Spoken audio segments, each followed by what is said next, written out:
here to do my Affliction band recap. I'm not going to talk about all the fights because I want to keep this under 10 minutes.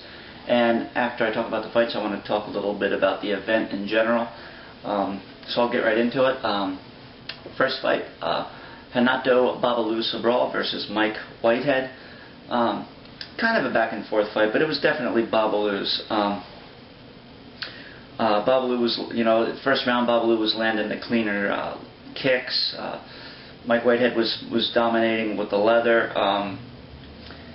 Mike Whitehead was stuffing all of Babalu's takedown attempts except one, but he got right up from that.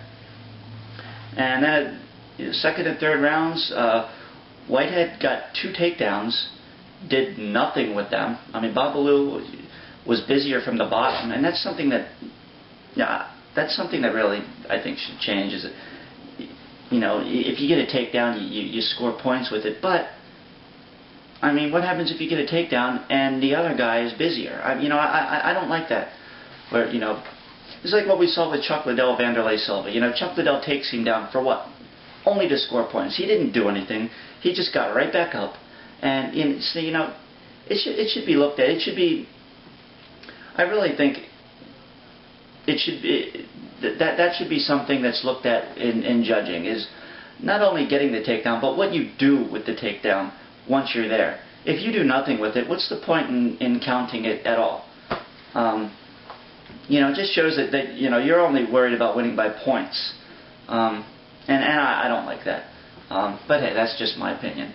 So Mike Whitehead got two takedowns, did nothing with them. Babalu was busier from the bottom, going for submissions and whatnot.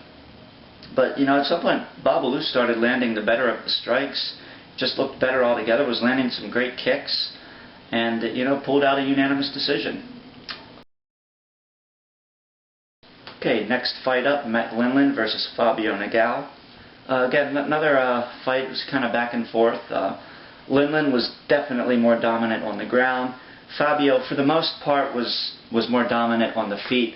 I know in the second round there, Nagel landed a really nice elbow, rocked Lindland. Looked like he could have finished him. He jumped in, started landing some good punches. Lindland was obviously in trouble, but he managed to get a takedown, and then he started raining down some really big elbows of his own. It was really nice back and forth fight altogether. Third round, Nagel was obviously tired. Matt Lindland was tired too, you could tell, but he had a little more in his gas tank and was definitely the aggressor towards the end. And Matt Lindland pulled out the unanimous decision.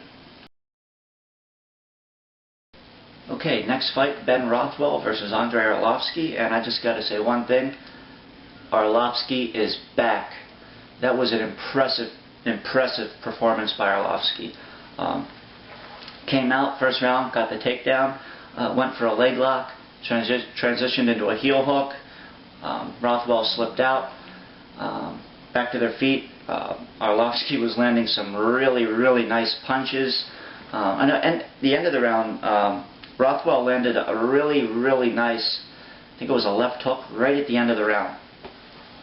Second round, Arlovski rocked Ben with a really nice combination. Took him down right into mount. But Rothwell just kind of like shrugged him off like it was nothing. And he ended up getting into guard, I believe, did some nice ground and pound, and Rothwell was scrambled, got to his feet, and Arlovski made one mistake in this fight. Instead of jumping back to his feet, he went for another heel hook as Rothwell was getting up, and he wound up on the bottom.